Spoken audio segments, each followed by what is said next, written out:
اللہ کے نبی صلی اللہ علیہ وسلم نے ارشاد فرمایا جب میں نے پہلی سیڑھی پر قدم رکھا تو حضرت سیدنا جبرائیل علیہ السلام میرے سامنے آئے تو انہوں نے فرمایا ہلاک ہو وہ شخص جس نے رمضان کا مبارک مہینہ پایا اور پھر اپنی مغفرت نہ کروا سکا۔ تو اس پر میں نے کہا آمین۔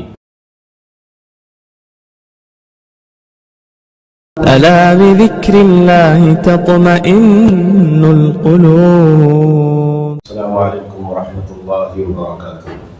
الحمد للہ وحدہ والصلاة والسلام على من لا نبی بعدہ، اما بعد، اعوذ باللہ من الشیطان الرجیم، بسم اللہ الرحمن الرحیم، یا ایہا الذین آمنوا کتب علیکم الصیام كما كتب على الذين من قبلكم لعلكم تتقون أياما معدودات۔ صدق الله مولانا العظيم وصدق رسوله النبي الكريم وعلى آله وأصحابه أجمعين والحمد لله رب العالمين۔ محترم حضرات، اللہ کا احسان، اس کا شکر ہے کہ اللہ رب العزت نے ہم تمام کی زندگی میں ایک مرتبہ پھر رمضان المبارک کی مبارک ساعتیں عطا فرمائی ہیں۔ میں نے قرآن کریم کی ایک آیت آپ کے سامنے تلاوت کی ہے جس کا ترجمہ ہے کہ اے ایمان والو، فرض کیا گیا تم پر روزہ جیسے فرض کیا گیا تھا تم سے اگلی امتوں پر، تاکہ تم پرہیزگار ہو جاؤ۔ اور یہ چند روز گنتی کے ہیں، پرسوں چاند نظر آیا، کل ایک روزہ ہو گیا، آج دوسرا روزہ ہونے کو ہے۔ کتنی تیزی کے ساتھ خوشی کے پل، رحمت کے پل اتنی تیزی سے گزرتے ہیں کہ آدمی ابھی محسوس کرنا شروع کرتا ہے کہ وقت ختم ہو جاتا ہے۔ یہ رمضان المبارک کا مہینہ اللہ تعالیٰ نے کیوں عطا فرمایا؟ ایک تو انعامات کے لیے، اور دوسرا اس لیے عطا کیا کہ تاکہ انسان تقوی والا ہو جائے۔ روزے کا مقصد کیا ہے؟ اللہ تعالیٰ انسان کو بھوکا رکھنا روزے کا مقصد نہیں ہے۔ انسان کو پیاسا رکھنا، بھوکا رکھنے یا پیاسا رکھنے کا مقصد نہیں ہے۔ مقصد صرف اور صرف یہ ہے کہ روزہ نفس کو برائیوں سے روکنے کا سب سے بڑا ذریعہ ہے۔ اور جب انسان روزہ رکھتا ہے تو اس کو بھوک کا احساس ہوتا ہے، پیاس کا احساس ہوتا ہے، تاکہ وہ دوسرے کی بھوک کو سمجھ سکے، دوسرے کی پیاس کو سمجھ سکے۔ ایک صحابی رسول نے حضور اکرم صلی اللہ علیہ وسلم سے عرض کیا، اے اللہ کے رسول، مجھے کسی ایسے عمل کا حکم دیجئے جس سے حق تعالی شانہ مجھے نفع دے۔ اللہ کے نبی صلی اللہ علیہ وسلم نے ارشاد فرمایا، روزہ رکھا کرو، اس کے مثل کوئی عمل نہیں ہے۔ اللہ اکبر۔ اب رمضان آ چکا ہے اور نیکیوں کا مہینہ ہے، نیکیوں کا وقت چل رہا ہے۔ اللہ تعالیٰ نے اسلامی کیلنڈر کے مطابق 11 مہینوں میں سب سے زیادہ عظمت والا، سب سے زیادہ فضیلتوں والا، سب سے زیادہ برکتوں والا اس مہینے کو بتایا ہے اور اس مہینے کو بنایا ہے۔ اس ماہ میں اللہ تعالیٰ اہل ایمان کو اپنی رضا، اپنی محبت عطا فرماتے ہیں اور اپنی ضمانت و الفت اور اپنے انوارات سے نوازتے ہیں۔ اس مہینے میں ہر نیک عمل کا اجر و ثواب کئی گنا اللہ تعالیٰ بڑھا دیتے ہیں۔ اس ماہ میں جب ایمان اور رعایت کے ساتھ روزہ رکھا جاتا ہے تو اس کی برکت سے پچھلی زندگی کے تمام صغیرہ گناہ اللہ تبارک و تعالیٰ معاف فرما دیتے ہیں۔ اور جب رات کو قیام یعنی تراویح پڑھی جاتی ہے تو اللہ تبارک و تعالیٰ اس کے تمام گناہ معاف فرما دیتے ہیں۔ اس ماہ میں ایک نیکی فرض کے برابر اور ایک فرض کا درجہ اللہ تبارک و تعالیٰ 70 فرائض کے برابر کر دیتے ہیں۔ رمضان کا روزہ فرض ہے، رمضان کی تراویح نفل ہے، در حقیقت یہ ہے کہ یہ صبر کا مہینہ ہے۔ صبر کا مہینہ کیسے؟ پہلے انسان چھوٹے سے فائدے کے لیے جھوٹ بولتا تھا، اب وہ اگر جھوٹ بولے گا تو اسے پتا ہے کہ رمضان کا روزہ ختم ہو جائے گا، لہذا جھوٹ نہیں بولنا ہے، سچ بولنا ہے۔ اور سچ کا بدلہ کیا ہے؟ سچ کا بدلہ سوائے جنت کے اور کچھ نہیں ہے، سچ کا بدلہ جنت ہے۔ اللہ اکبر۔ یہ ہمدردی اور خیر خواہی کا مہینہ ہے۔ اس مہینے میں اللہ تبارک و تعالی مومن کے رزق کو بڑھا دیتے ہیں، اور اتنا ہی نہیں، اس میں روزہ افطار کرنے والے کی مغفرت، گناہوں کی بخشش اور جہنم سے آزادی کا پروانے کے علاوہ روزے دار کے برابر ثواب عطا فرماتے ہیں، چاہے وہ افطار ایک کھجور یا ایک گھونٹ پانی سے کیوں نہ کرائے۔ اگر کسی نے افطار کرایا اور اس کی نیت صرف اور صرف اللہ کو راضی کرنے کی ہے، کسی اور کو راضی کرنے کی نہیں ہے، کسی کو یہ دکھانے کی نہیں ہے کہ میں اتنی بڑی افطار پارٹی کرتا ہوں۔ یہ افطار پارٹیاں جو ہے اللہ اس سے رحم فرمائے۔ گزشتہ سال بھی میں نے عرض کیا تھا کہ پورا دن ہم روزہ رکھ کر، نماز پڑھ کر، سارے کام کر، جو سیاسی لوگوں کی افطار پارٹیاں ہوتی ہیں، اللہ کے لیے اس پارٹیوں میں نہ جائیں، اپنے روزے کو غارت نہ کریں، اس لیے کہ ہمیں پتا ہے کہ ان کی کمائی کہاں سے آ رہی ہے۔ پورا ہم روزہ رکھیں گے، نمازیں پڑھیں گے، ذکر و تلاوت کریں گے، اور جا کر ان کی افطار پارٹی میں شامل ہو کر اپنے روزے کو خراب کر لیں گے، جس کا ہمیں پتا ہے کہ یہ روزہ جو رکھ رہا ہے، افطار جو کرا رہا ہے، اس کا مقصد اللہ کو راضی کرنا نہیں ہے۔ کیا ضرورت ہے ہمیں وہاں جانے کی؟ اسی طرح اگر ہمارے پاس کچھ کھلانے کو نہیں ہے، ایک کھجور ہم اپنے بھائی کو پیش کر دے اور اس کے کھجور سے وہ روزہ افطار کر لے تو اللہ تبارک و تعالیٰ جتنا اس کو ثواب عطا فرمائیں گے اتنا ہمیں بھی عطا فرمائیں گے۔ اللہ تعالیٰ بہت دینے والے ہیں۔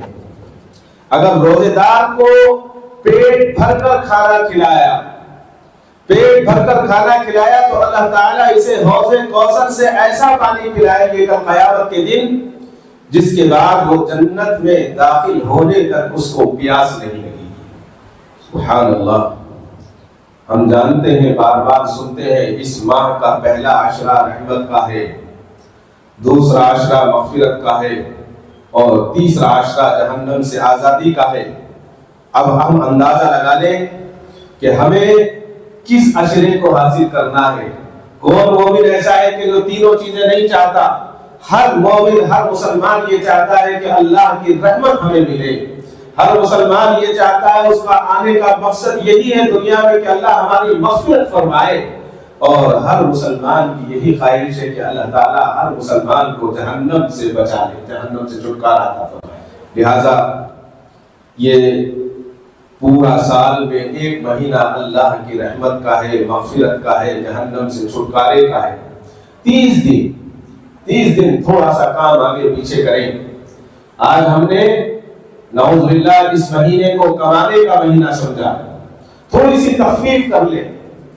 الحمدللہ اس وقت مسلمان سمجھ رہا ہے، جو دیندار مسلمان ہے افطار کے وقت اس کی دکان بند ہو جاتی ہے، کاروبار وہ ختم کر کے اپنے گھر آ جاتا ہے اپنے بچوں کے ساتھ۔ جو رات میں 11 بجے گھر آنے والا 5:30 بجے گھر آ جاتا ہے۔ بچوں کے ساتھ افطار کرنا یہ بھی عبادت ہے، ان کے ساتھ بیٹھ کر دعا کرنا یہ بھی عبادت ہے۔ اس وقت حدیث میں آتا ہے کہ اپنے جو کام کرنے والے ہیں ان پر بوجھ کم کر دیا جائے، تھوڑا ہلکا کر دیا جائے، اس لیے کہ وہ بھی عبادت کر سکے اور وہ بھی اللہ کی رحمتوں کو لوٹ سکے اور اللہ کی رحمتوں سے فائدہ حاصل کر سکے۔ اسی طرح سے اس مہینے کے اندر بہت ساری چیزیں جہاں پر ہے وہاں یہ بھی ہے کہ جب روزے دار اللہ کے سامنے بیٹھ کر افطار سے پہلے دعا کرتا ہے تو اللہ تبارک و تعالیٰ اس کی دعا کو قبول فرماتے ہیں، اس کی دعا کو رد نہیں فرماتے۔ 70,000 پردے اللہ کے اور انسان کے درمیان حائل ہیں، اگر ان پردوں کو ہٹایا جاتا ہے تو صرف 2 وقت پر ایک جب انسان سجدے میں ہوتا ہے اللہ کے سامنے تو وہ 70 کے 70,000 پردے ہٹا دیے جاتے ہیں اور گویا وہ اپنے پروردگار کے سامنے سجدہ کرتے ہوئے دعا کرتا ہے اور اللہ اس کی دعا کو قبول فرماتے ہیں۔ اسی طرح سے جب روزے دار افطار کے وقت ہاتھ اٹھا کر دعا کرتا ہے تو 70,000 پردے اللہ تبارک و تعالی ہٹا دیتے ہیں، اور روزے دار کے منہ سے جو معدے کے خالی ہونے کی وجہ سے بو آتی ہے، اللہ تبارک و تعالی اس بو کو اللہ کے نزدیک وہ مشک سے زیادہ خوشبودار ہے۔ اللہ اکبر، مشک سے زیادہ خوشبودار بتایا گیا۔ روزہ اور قرآن کریم دونوں بندوں کی کل قیامت کے دن سفارش کریں گے، اور بندے کے حق میں دونوں کی سفارش اللہ تبارک و تعالی قبول فرمائیں گے۔ رمضان کا مہینہ روزے کا مہینہ، رمضان کا مہینہ تلاوت کا مہینہ، رمضان کا مہینہ صبر کا مہینہ ہے۔ اللہ کے نبی صلی اللہ علیہ وسلم نے ارشاد فرمایا سحری کھایا کرو، اس لیے کیونکہ سحری کھانے میں برکت ہے، اور فرمایا ہمارے اور اہل کتاب کے روزوں کے درمیان سحری کا فرق ہے، یعنی اہل کتاب کو سو جانے کے بعد کھانا پینا ممنوع تھا۔ اس سے پہلے جو اہل کتاب تھے وہ جب سو جاتے تو ان کا کھانا پینا ختم ہو جاتا، لیکن اللہ کے نبی صلی اللہ علیہ وسلم پر یہ خاص فضل فرمایا گیا آپ کی امت پر کہ سونے کے بعد صبح صادق کے طلوع ہونے سے پہلے تک کھانے کی اجازت ہے، اور سحری میں اللہ تعالیٰ نے برکت رکھی ہے۔ رمضان المبارک کا مہینہ در حقیقت ذکر کرنے والا ہمیں دیا گیا ہے، اس مہینے میں ذکر کرنا چاہیے۔ روزے دار کی روزانہ ایک دعا قبول ہوتی ہے۔ رمضان میں روزانہ بہت سے لوگ دوزخ سے آزاد کیے جاتے ہیں۔ اللہ کے نبی صلی اللہ علیہ وسلم نے ارشاد فرمایا رمضان کے آخر عشرے میں خود بھی بیدار آپ رہتے اور اپنے گھر والوں کو بھی بیدار رکھتے، اور فرماتے یہ مہینہ جہنم سے چھٹکارے کا مہینہ ہے۔ حضور اکرم صلی اللہ علیہ وسلم نے ارشاد فرمایا اس مہینے میں شب قدر کو یعنی آخر عشرے میں تلاش کرو۔ یہ مہینہ کوئی عام مہینہ نہیں ہے۔ رمضان میں 4 کام کثرت سے کیے جائیں، اور جب یہ کام کثرت سے کیے جائیں گے تو اللہ تبارک و تعالی راضی ہو جائیں گے۔ ایک لا الہ الا اللہ کی کثرت، اس ذکر کی کثرت ہونی چاہیے، اور دوسرا استغفار زیادہ سے زیادہ پڑھنا چاہیے۔ ان دونوں کاموں سے اللہ تبارک و تعالی خوش ہوتے ہیں، اور ہر انسان کی ضرورت پوری کرنے کی کوشش کرنی چاہیے، اور اللہ تعالیٰ سے جنت کا سوال کیا جائے اور جہنم سے پناہ مانگی جائے۔ یہ اس مہینے کی خاص چیزیں ہیں، اور خصوصیت کے ساتھ روزے کی حالت میں بیہودہ باتیں مثلا غیبت ہے، بہتان ہے، گالی گلوچ ہے، لعن و طعن ہے، غلط بیانی ہے، تمام چیزوں سے ہمیں پرہیز کرنا چاہیے، ورنہ کیا ہوگا؟ ورنہ تو یہ ہوگا کہ سوائے بھوکے رہنے کے اور کچھ حاصل نہیں ہوگا۔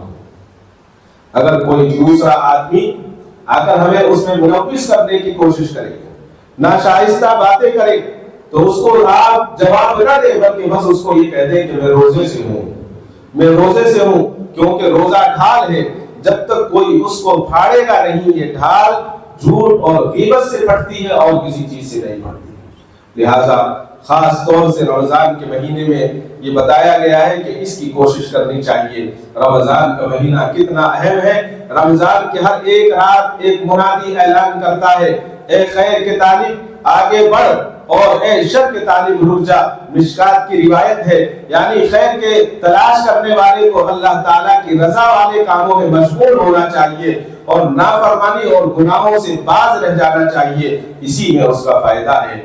ایک مرتبہ نبی کریم صلی اللہ علیہ وسلم نے ارشاد فرمایا کہ ممبر کے قریب ہو جاؤ۔ سارے صحابہ ممبر کے قریب ہو گئے۔ حضور صلی اللہ علیہ وسلم نے ممبر کی پہلی سیڑھی پر اپنا قدم مبارک رکھا اور فرمایا آمین، اور جب پھر دوسری سیڑھی پر چڑھے تو اللہ کے نبی نے پھر فرمایا آمین، اور پھر جب تیسری سیڑھی پر آپ نے اپنے قدم مبارک کو رکھا تو پھر فرمایا آمین۔ جب حضور اکرم صلی اللہ علیہ وسلم خطبے سے فارغ ہو گئے اور فارغ ہو کر نیچے تشریف لائے تو صحابہ نے عرض کیا اے اللہ کے نبی آج ہم نے ایک غیر معمول عمل آپ سے دیکھا ہے، اس سے پہلے جب بھی آپ منبر پر تشریف لے جاتے تھے تو آپ نے کبھی آمین نہیں کہا، لیکن آپ جب پہلی سیڑھی پر قدم رکھا تو فرمایا آمین، دوسری پر رکھا تو فرمایا آمین، تیسری پر رکھا تو فرمایا آمین۔ اللہ کے نبی صلی اللہ علیہ وسلم نے ارشاد فرمایا کہ جی ہاں، اس لیے جب میں نے پہلی سیڑھی پر قدم رکھا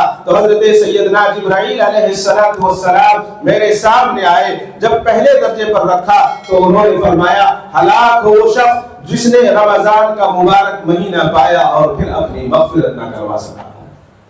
تو اس پر میں نے کہا آمین۔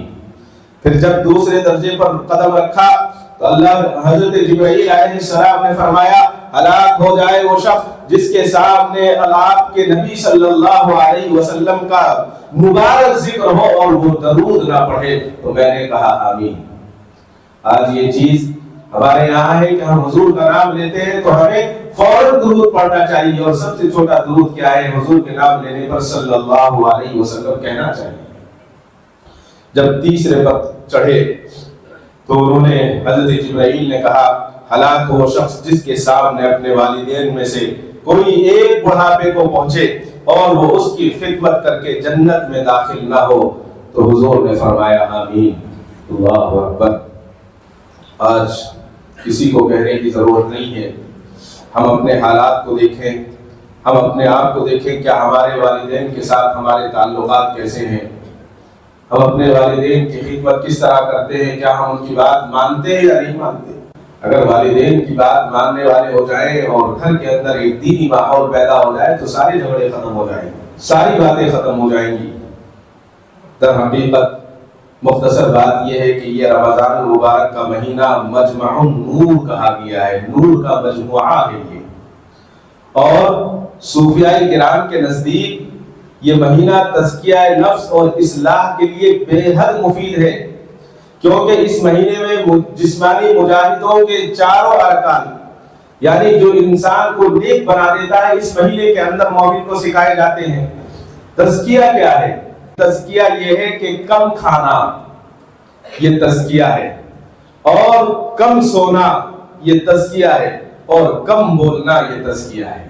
یہ اگر تین چیزیں انسان کے اندر آ جائے، کم کھانا، جب کم کھائے گا تو عبادت میں مزہ آئے گا، اور جب کم سوئے گا تو عبادت کرے گا، اور جب کم بولے گا تو نہ جھگڑا ہوگا نہ کسی سے بات ہوگی، اللہ تبارک و تعالیٰ سے لو لگا لے گا۔ یہ مہینہ ہمیں تزکیے کا مہینہ ہے، جو انسان روزوں کے ساتھ صحیح گزارے گا اللہ تبارک و تعالیٰ اس کو اس چیز سے بہتر فرما دے گا، یعنی یہ چیز وہ سیکھ لے گا، جب وہ سیکھ لے گا تو اللہ کے قریب ہو جائے گا اور اللہ کی قربت حاصل ہو جائے گی۔ رمضان کے مہینے کو ہم نے کپڑے سلوانے کا مہینہ سمجھا، دوسری چیزوں کا مہینہ سمجھا، ٹھیک ہے یہ اللہ کی ساری نعمتیں ہیں، ان نعمتوں کا استعمال ہونا چاہیے، اللہ نے ہمیں اگر کچھ دیا ہے تو اس کا استعمال ہو، اس کا اظہار ہو، اللہ کی نعمت کا اظہار ہو، لیکن پورا وقت ہمارا اسی کام میں گزرے یہ اللہ تبارک و تعالیٰ کو پسند نہیں ہے۔ در حقیقت یہ مہینہ جو ہے حلم والا مہینہ ہے، اپنے آپ کو نرم کر کے دوسروں کی خدمت کرنے کا مہینہ ہے۔ رمضان کا مہینہ چاند دیکھنے کے بعد جی اللہ کے آگے ہر وقت اپنے آپ کو سپرد کرنے کا مہینہ ہے۔ یہ مہینہ اپنے آپ کو اللہ کے سامنے لگانے کا مہینہ ہے۔ رسول اللہ صلی اللہ علیہ وسلم کا معمول تھا رمضان آنے سے پہلے آپ رمضان کے استقبال کے لیے لوگوں کے ذہن کو تیار کرتے تاکہ رمضان سے خاطر خواہ فائدہ اٹھا سکے۔ احادیث میں ایسے خطبوں کا تذکرہ آتا ہے جو خاص اس مقصد کے لیے اللہ کے نبی صلی اللہ علیہ وسلم نے ارشاد فرمائے کہ رمضان سے پہلے رمضان کی تیاری کرو۔ حضرت اماں عائشہ فرماتی ہیں کہ رسول اللہ صلی اللہ علیہ وسلم شعبان کے مہینے کی تاریخوں کو یاد رکھنے کا اتنا انتظام فرماتے، کسی اور مہینے میں اتنا انتظام نہیں فرماتے تھے۔ پھر جب چاند نظر آتا تو روزے رکھنے لگتے، اور اگر بدلی چھائی رہتی تو شعبان کے 30 روزے پورے کرتے۔ حضور صلی اللہ علیہ وسلم اس مہینے کا ایسا استقبال فرماتے، ایک مرتبہ ایک صحابی سے سوالیہ انداز سے حضور نے 3 مرتبہ دریافت کیا کون تمہارا استقبال کر رہا ہے اور تم کس کا استقبال کر رہے ہو؟ حضرت عمر بن خطاب نے عرض کیا کہ یا رسول اللہ کیا کوئی وحی اترنے والی ہے؟ فرمایا نہیں۔ عرض کیا کیا کسی دشمن سے جنگ ہونے والی ہے؟ تو آپ صلی اللہ علیہ وسلم نے فرمایا بے شک اللہ تعالیٰ ماہ رمضان کی پہلی رات کو تمام اہل قبیلہ کو بخش دیتے ہیں۔ معلوم ہوا رمضان کا مہینہ بخشش کا مہینہ ہے۔ دنیا کا اصول ہے کہ مہمان آنے سے پہلے لوگ اس کا استقبال کرتے ہیں، اور اس طرح سے استقبال کیا جاتا ہے جیسا آدمی ہوتا ہے، جیسا مہمان ہوتا ہے ایسا ہی اس کا استقبال ہوتا ہے۔ معلوم ہوا رمضان کا مہینہ یہ اللہ کا خاص مہینہ ہے، تو اس کا استقبال بھی ایسا ہی ہونا چاہیے، بہترین استقبال ہونا چاہیے۔ جب ہم بہترین استقبال کریں گے تو اللہ تبارک و تعالیٰ اس کی برکت عطا فرمائیں گے۔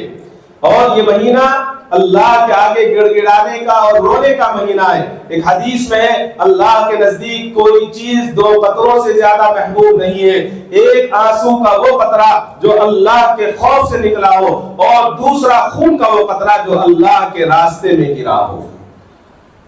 جو اللہ کے راستے میں خون کا قطرہ گرا ہو اللہ کو بڑا محبوب ہے، اسی طرح جو اللہ کے خوف سے رویا ہو وہ قطرہ اللہ کو بہت پسند ہے۔ اور دارالعلوم دیوبند کے بانی حجت الاسلام حضرت مولانا قاسم نانوتوی رحمۃ اللہ علیہ فرماتے ہیں کہ اللہ کے نزدیک بندوں کی ندامت اور آنسوؤں کی اس قدر اہم ہونے کی وجہ یہ ہے کہ اللہ کی عظمت و جلالت اور شان کی جو بارگاہ میں آنسو کی قیمت ہے وہ کسی اور کی نہیں ہے۔ فرماتے ہیں کیونکہ آنسو تو گنہگار بندوں کے نکلتے ہیں، فرشتوں کے نہیں نکلتے۔ فرشتے رونا نہیں جانتے ہیں، اس لیے فرشتوں کے پاس ندامت کے آنسو نہیں ہے۔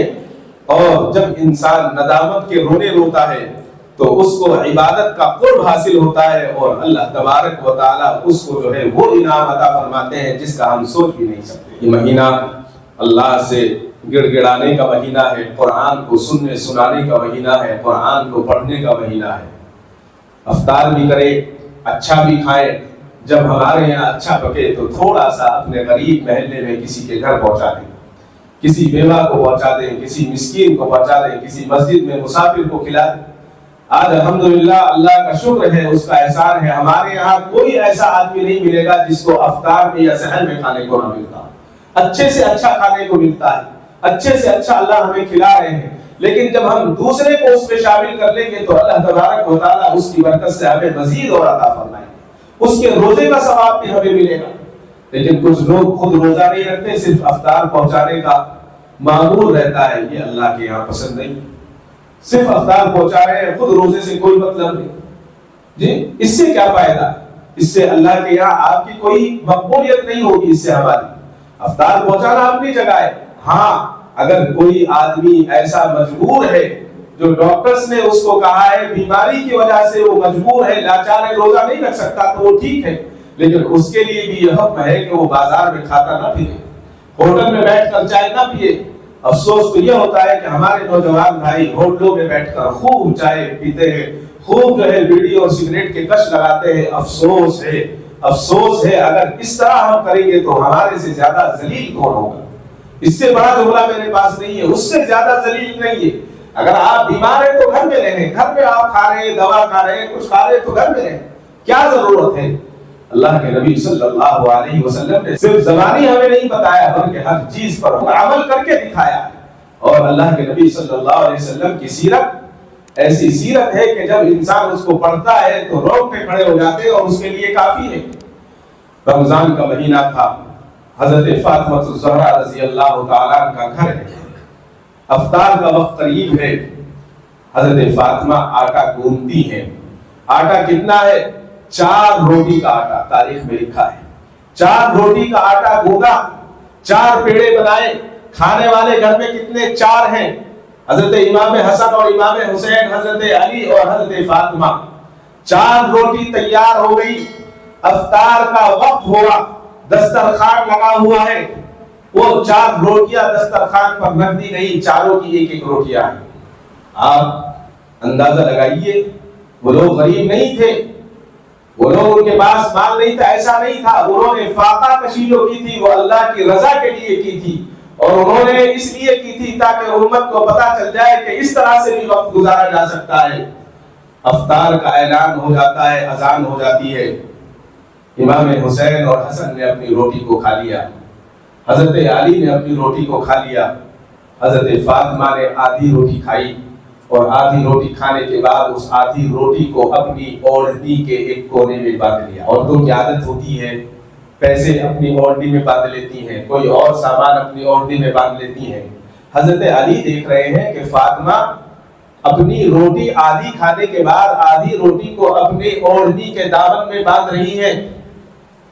حضرت علی نے دیکھا، دل میں خیال پیدا ہوا شاید نماز کے بعد کھائیں گی، یا پھر ایسا ہو سکتا ہے کہ عشاء کے بعد کھائیں، یا پھر ایسا ہو سکتا ہے ابھی کھانے کو طبیعت نہ چاہ رہی ہو، قیام اللیل تراویح کے بعد کھائے، یا ایسا ہو سکتا ہے کہ فاطمہ نے اپنی روٹی کو رکھ لیا ہے سحری میں کھائے۔ حضرت علی نے فرمایا کہ فاطمہ تم نے اپنی آدھی روٹی اپنی اوڑھنی میں باندھ لی، کیا بعد میں کھاؤ گی؟ کیا افطار کے بعد کھاؤ گی یا سحر میں کھانے کا ارادہ ہے؟ کیا بات ہے، تم نے روٹی کیوں باندھ دی؟ قربان جائیے حضرت فاطمہ پر۔ حضرت فاطمہ نے جواب نہیں دیا، آنکھوں سے آنسو ٹپکنے لگے، رونا شروع کر دیا۔ حضرت علی نے پوچھا کہ فاطمہ میں نے تم سے کیا کہہ دیا؟ میں نے تو صرف معلوم کیا ہے کہ تم روٹی بعد میں کھاؤ گی یا دیر سے کھاؤ گی، اور کچھ نہیں پوچھا۔ حضرت فاطمہ کہتی ہیں کہ میرے سردار، روٹی کھاتے کھاتے دل میں ایک دائیا پیدا ہوا، پتہ نہیں میرے ابا نے روٹی کھائی ہوگی نہیں کھائی ہوگی، آج یہ آدھی روٹی میں اپنے ہاتھ سے اپنے ابا کو کھلا دوں، اس سے بہتر کیا ہو سکتا ہے، اس لیے میں نے روٹی کو اپنے دامن میں باندھ لیا ہے۔ علی تم مجھے اجازت دو، نماز کے بعد میں اپنے ابا کے گھر جاؤں گی اور ابا کو کھلا کر آؤں گی۔ حضرت علی نے اجازت دے دی، نماز ختم ہوئی، عشاء کے بعد حضرت فاطمہ الزہرا رضی اللہ تعالی عنہا ابا کے گھر جاتی ہیں، گھر جا کر دستک دی، آواز آئی کون ہے؟ کہا کہ آپ کی بیٹی فاطمہ آپ سے ملنے آئی ہے۔ اللہ کے نبی صلی اللہ علیہ وسلم نے دروازہ کھولا اور کھولتے کہا کہ فاطمہ اس وقت کیا بات ہے، کیوں آئی ہو؟ اللہ کے نبی صلی اللہ علیہ وسلم کا معمول تھا جب بیٹی گھر آتی تو اسے اچھی جگہ بٹھاتے، اس کے سر کا بوسہ دیتے اور اس سے محبت سے بات کیا کرتے تھے۔ یہ اللہ کے نبی نے مجھے اور آپ کو درس دیا ہے۔ حضرت فاطمہ مسکرائی اور کہا کہ ابا جی ساری بات یہی کرو گے، گھر میں تو آنے دو، گھر میں تو آنے دو، گھر میں تو چلو، گھر میں بیٹھ کے بات کریں گے۔ اندر آ گئے، اللہ کے نبی صلی اللہ علیہ وسلم نے حضرت فاطمہ کو بٹھایا۔ حضرت فاطمہ نے آہستہ سے اپنی اوڑھنی کو کھولا اور روٹی نکالی، اور روٹی نکال کر کہا ابا جی دل چاہتا ہے کہ آج اپنے ہاتھ سے لقمہ بنا کر آپ کے منہ میں دے دوں، آپ میرے ہاتھ کی روٹی کھا لیں۔ حضرت فاطمہ لقمہ توڑ کر اپنے بابا نبی کریم صلی اللہ علیہ وسلم کے منہ مبارک میں رکھتی ہیں۔ اللہ کے نبی صلی اللہ علیہ وسلم روٹی کھا رہے ہیں، اس منظر کو کیا منظر ہوگا کون بیان کر سکتا ہے۔ حضرت فاطمہ روٹی توڑ رہی ہے، اپنے والد کے منہ میں رکھ کر رو رہی ہے۔ حضرت فاطمہ کا رونا دیکھا، اللہ کے نبی نے پوچھا فاطمہ کیوں رو رہی ہو، کیا وجہ ہے رونے کی؟ حضرت فاطمہ فرماتی ہے ابا جان 4 دن کے بعد آج روٹی کھانے کو ملی تھی، 4 دن کے فاقے کے بعد اللہ نے آج یہ نعمت عطا فرمائی تھی، تو میرے دل میں آیا پتہ نہیں میرے ابا نے کھایا ہے نہیں کھایا، اس لیے آپ کے پاس لے آئی ہوں، آپ کو کھلا رہی ہوں۔ آپ کتنے دن کے بعد کھا رہے ہیں؟ اللہ کے نبی صلی اللہ علیہ وسلم رونے لگے، آنسو مبارک کر کے، اور فرمایا کہ فاطمہ اگر آج تم یہ روٹی نہ لے کر آتی تو 5ویں رات بھی تیرا باپ بغیر کھائے سویا۔ اللہ اکبر۔ فرمایا کہ آج 5ویں رات تھی کہ تیرے باپ نے کچھ نہیں کھایا تھا، روٹی کھا لی۔ آدھی روٹی میں 4 دن کا فاقے کے بعد کیسے پیٹ بھر سکتا ہے؟ حضرت فاطمہ فرماتی ہے کہ ابا جی آپ کا تو پیٹ نہیں بھرا ہوگا، مجھے پتا ہے آپ کا پیٹ نہیں بھرا ہوگا، 4 دن کے بعد آدھی روٹی کھائی ہے، بھوک کیسے مٹے گی؟ اور کل پکانے کے لیے نہ میرے گھر میں آٹا ہے نہ آپ کے گھر میں آٹا ہے، کل کیا کھائیں گے؟ اللہ کے نبی صلی اللہ علیہ وسلم نے فرمایا کہ فاطمہ تم اپنے گھر جاؤ، تم اپنے گھر جا کر صبر کرنا، اور میں بھی اللہ کے سامنے سجدہ شکر کروں گا، میں بھی اللہ کا شکر ادا کروں گا، میں بھی سجدہ کروں گا۔ حضرت فاطمہ نے فرمایا کہ میرے ابا جان جب میں اپنے گھر جا کر شکر ادا کروں گی اور میں صبر کروں گی، آپ شکر کریں گے تو ہمیں کیا ملے گا، مجھے اس کا کیا اجر ملے گا؟ قربان جائیے اللہ کے نبی صلی اللہ علیہ وسلم نے ارشاد فرمایا فاطمہ جب تم صبر کرو گی اور میں شکر کروں گا تو اللہ میری امت کے گناہوں کو معاف فرمائے۔ یہ مہینہ صبر کا اور شکر کا مہینہ ہے۔ اللہ سے دعا فرمائے اللہ تعالیٰ مجھے اور آپ کو کہنے سننے سے زیادہ عمل صالح کی توفیق عطا فرمائے۔ وآخر دعوانا الحمدللہ۔ کعبے پہ پڑی جب پہلی نظر، کیا چیز ہے دنیا بھول گیا، کیا چیز ہے دنیا بھول گیا۔